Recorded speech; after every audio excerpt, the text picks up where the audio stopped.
Selamat malam teman-teman, kembali berjumpa dengan saya pada malam hari ini untuk membaca firman Tuhan Yesus. Pada malam hari ini, saya kembali akan membaca firman Tuhan Yesus pasal 17 ayat 1 sampai 34. Mari kita dengarkan. Tuhan Yesus, malam aku bisa hadir sekarang ini, baca firman-Mu dengan fokus dan lepaskan sebentar segala kecemasan, kekhawatiran, permasalahanku. Berfokus baca firman Tuhan Yesus. Perikop keributan di Tesalonika. Paulus dan Silas mengambil jalan melalui Amfipolis dan Apolonia. Dan tiba di Tesalonika, di situ ada sebuah rumah ibadah orang Yahudi. Seperti biasa, Paulus masuk ke rumah ibadah itu. 3 hari Sabat berturut-turut ia membicarakan dengan mereka bagian-bagian dari kitab suci. Ia menerangkan kepada mereka dan menunjukkan bahwa Mesias harus menderita dan bangkit dari antara orang mati. Lalu ia berkata, inilah Mesias, yaitu Yesus yang kuberitakan kepadamu. Berapa orang dari mereka menjadi yakin dan menggabungkan diri dalam Paulus dan Silas, juga sejumlah besar orang Yunani yang takut kepada Allah. Dan tidak sedikit perempuan-perempuan terkemuka. Tapi orang-orang Yahudi menjadi iri hati, dan dengan dibantu oleh beberapa penjahat dari antara petualang-petualang di pasar, mereka mengadakan keributan dan mengacau kota itu. Mereka menjebu rumah Yason dengan maksud untuk menghadapkan Paulus dan Silas kepada sidang rakyat.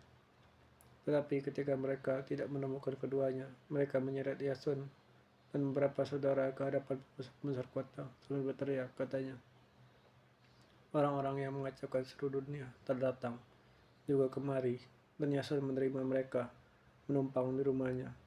Mereka semua bertindak melawan ketetapan-ketetapan kaisar dengan mengatakan bahwa ada seorang raja lain, yaitu Yesus. Ketika orang banyak pembesar kota mendengar semuanya itu, mereka menjadi gelisah. Tetapi setelah mereka mendapat jaminan dari Yason dan saudara lain, mereka pun dilepaskan. Perikop Paulus dan Silas di Berea. Tapi pada malam itu juga, segera saudara di situ menyuruh Paulus dan Silas berangkat ke Berea. Setibanya di situ, pergilah mereka ke rumah ibadah orang Yahudi. Orang-orang Yahudi di kota itu lebih baik hatinya daripada orang Yahudi di Tesalonika, karena mereka menerima firman itu dengan segala kerendahan hati, dan setiap hari mereka menyelidiki kitab suci untuk mengetahui apakah semuanya itu benar. Demikian, banyak di antara mereka yang menjadi percaya, juga tidak sedikit di antara perempuan terkemuka dan laki-laki Yunani. Tapi ketika orang Yahudi dan Tesalonika tahu bahwa juga di Berea telah diberitakan firman Allah oleh Paulus, datang juga mereka ke sana menghasut dan meresahkan hati banyak orang. Tapi saudara menyuruh Paulus segera berangkat menuju ke Pantala, tetapi Silas dan Timotius masih tinggal di Berea. Orang-orang yang mengiringi Paulus menemaninya sampai ke Athena, lalu kembali dengan pesan kepada Silas dan Timotius supaya mereka Silas mungkin datang kepadanya. Paulus di Athena. Sementara Paulus menantikan mereka di Athena, sangat sedih hatinya karena ia melihat bahwa kota itu penuh dengan patung-patung berhala. Karena itu rumah ibadah.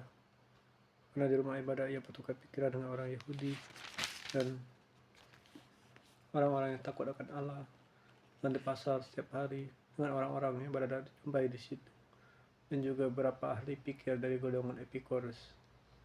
Dan setelah bersoal jawab dengan dia, ada yang berkata, apakah yang hendak dikatakan si Plato ini?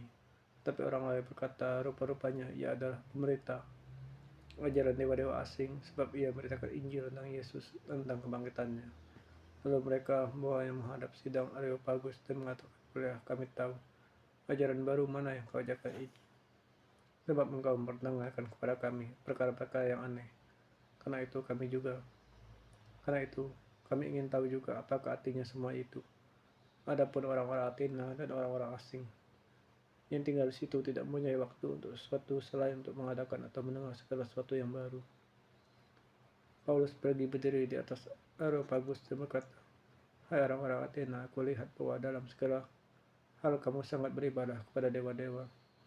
Sebab ketika aku berjalan-jalan di kotamu dan melihat-lihat barang-barang pujaanmu, aku menjumpai juga sebuah mezbah dengan tulisan, kepada Allah yang tidak dikenal, apakah yang kamu sembah?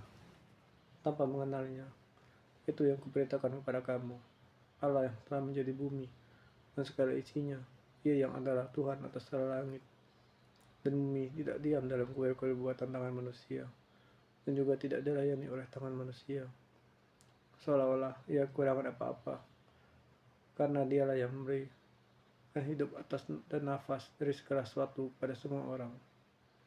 Dari satu orang saja ia menjadikan semua bangsa dan umat manusia untuk mendiami seluruh muka bumi, dan telah menentukan musim-musim bagi mereka, membatas-batas kediaman mereka, supaya mereka mencari Dia dan mudah-mudah menjamah dan menemukan Dia, walaupun Ia tidak jauh dari kita masing-masing. Sebab di dalam Dia kita hidup, kita bergerak, kita ada, seperti yang telah kamu katakan pada penjaga-penjagamu. Sebab kita ini dari keturunan Allah juga. Karena kita berasal dari keturunan Allah, kita tidak boleh berpikir bahwa keadaan ilahi sama seperti emas atau perak atau batu ciptaan sesenian atau keahlian manusia. Dengan tidak memandang lagi zaman kebodohan, maka sekarang Allah memberitakan kepada manusia bahwa di mana-mana semua mereka harus bertobat, karena Ia telah menentukan suatu hari pada waktu mana Ia dengan adil akan menghakimi dunia orang. Yang telah ditentukannya sudah Ia memberikan kepada semua orang bukti tentang hal itu dengan memberikan Dia dari antara orang mati. Ketika mereka mendengar tentang kebangkitan orang mati, maka ada yang mengejek, dan ada yang lain berkata, lain kali saja kami mendengar engkau berbicara tentang hal itu. Lalu Paulus pergi meninggalkan mereka. Tapi beberapa orang laki-laki menggabungkan diri dengan dia dan menjadi percaya, di antaranya juga Dionysius, anggota majelis Areopagus, dan seorang perempuan bernama Damaris, dan juga orang-orang lain bersama dengan mereka. Tuhan Yesus, maafkan aku Tuhan, tidak fokus membaca firman-Mu, hanya membaca tapi belum memahaminya. Ya Allah, maafkan aku Tuhan. Dalam surga Tuhan Yesus, berserah